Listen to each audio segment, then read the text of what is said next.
Good evening, everyone. I hope you all are doing good. So, in this tutorial, I'm going to show you the chatbot I have developed using simple Python code. And again, I have used the same libraries, tkinter and PIL. Right. So, PIL here stands for Python Imaging Library. And for installing this library, you can take help of your terminal. So, you just have to fire this command pip install hello. Right, that's the command with which you can get this library named PIL installed on your device. And there are two things in this library. The first one is this image, and the second one is this image TK.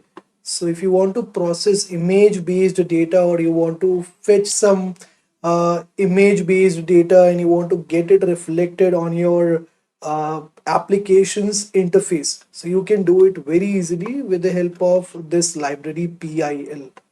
Right, so because this library is already present on my device, that is the reason I am getting this message requirement already satisfied. But when you will fire it for the first time on your device, definitely your terminal is going to take all the things which are there inside this pillow from the internet, and it will install everything on your device, and after that you can use it in your Python code. Right, similarly for installing this tkinter library, you have to you can use this command pip install tkinter, and simply you have to execute the enter button, and automatically the command prompt will download everything and will install this library on your device. Right, it's already there on my sorry, not, it is not pip install tkinter, I think it's pip install tk. It is pip install tk, which you have to use for installing tkinter. Right, so it's already there on my device. That is the reason it is again showing us the same message which it showed when I was trying to install this PIL.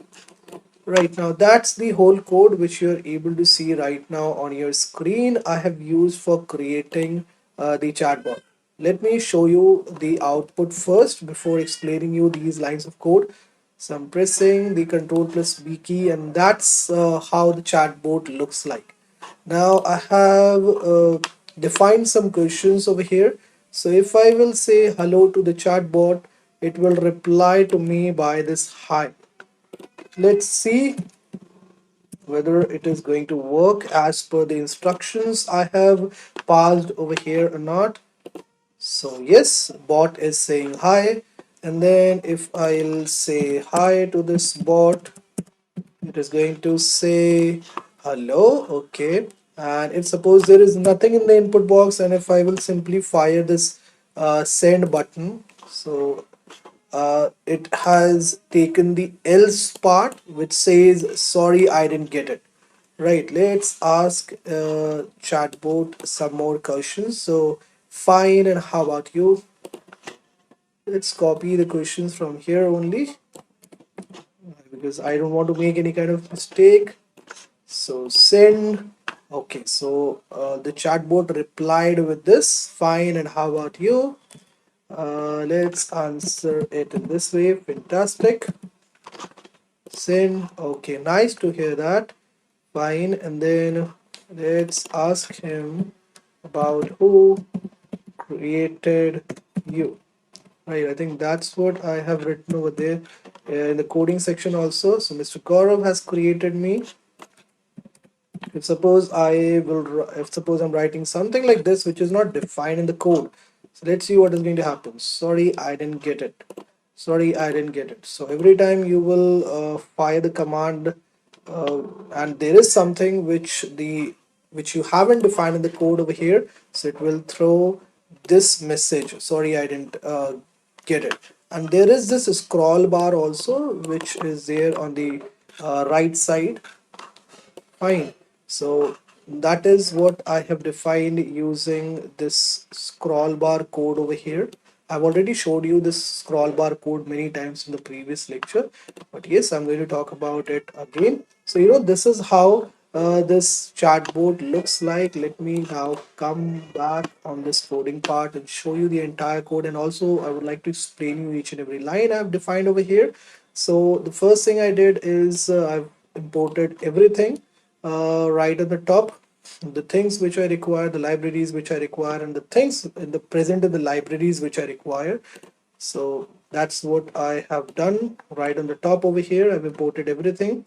Then there is this main class named chatbot I've created in then this is the constructor over here.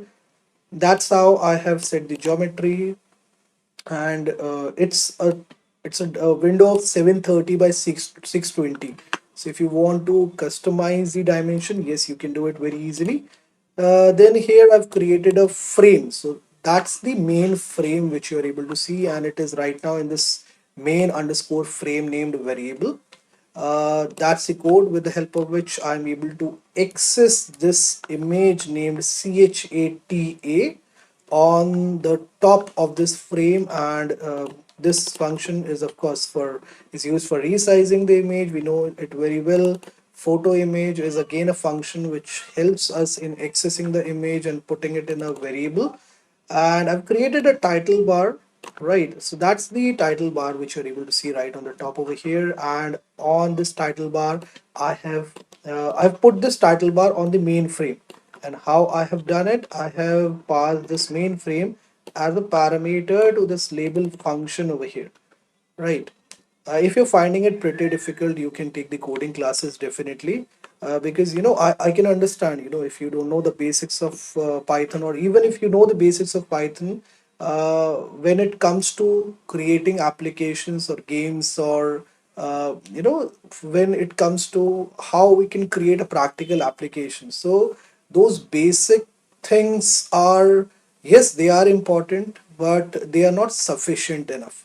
Right, so if you really want to learn all these things, you can take the coding classes. My number is down there. You can save the number and give me a call on that number. So then we have created this button frame, the frame which you're able to see right in the bottom, in which there is this label box. We have an input box. We have two buttons over here. So that's the code with which I've created this whole frame. Then that's the code for this label over here.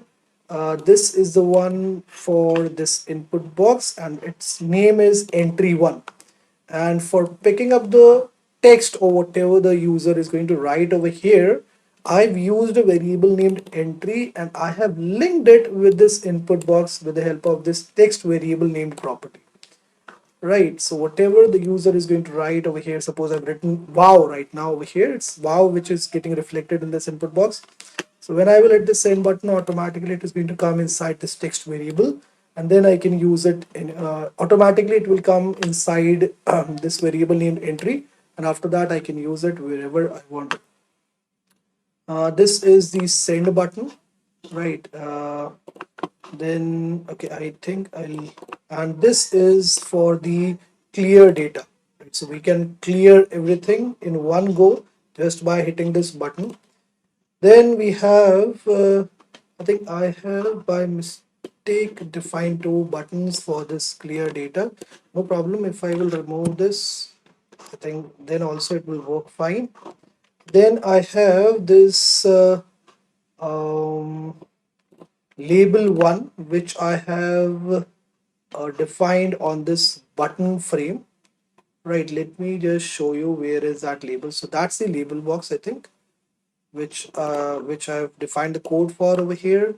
Then there are some functions like clear for clearing everything, then send button for sending the entries over here to this text area, right? So that's the whole code which I have used, and based on this code the bot is responding to our queries. And if you want, you can increase the number of queries. You can do it just by the help of copy and paste options. So you have to just copy this elif command and you can paste it over here. And then if you want to suppose define some code like what is the capital of Gujarat, or what is the capital of India, let's say. So that's the question which I would like to ask from the bot, and the reply of the bot is should be Delhi. Right. So let's save the changes, and I'm closing this uh, bot. Let's run it again. So if I will now put this question inside this input box, so I'm getting this answer daily. That is how we can increase the number of questions and we can make it more intelligent. So that's the way you can train your chatbot, right? So this is it from my side in this lecture. I hope you guys enjoyed it a lot. Thank you very much, GM Overpowered, for joining me at this time in this tutorial.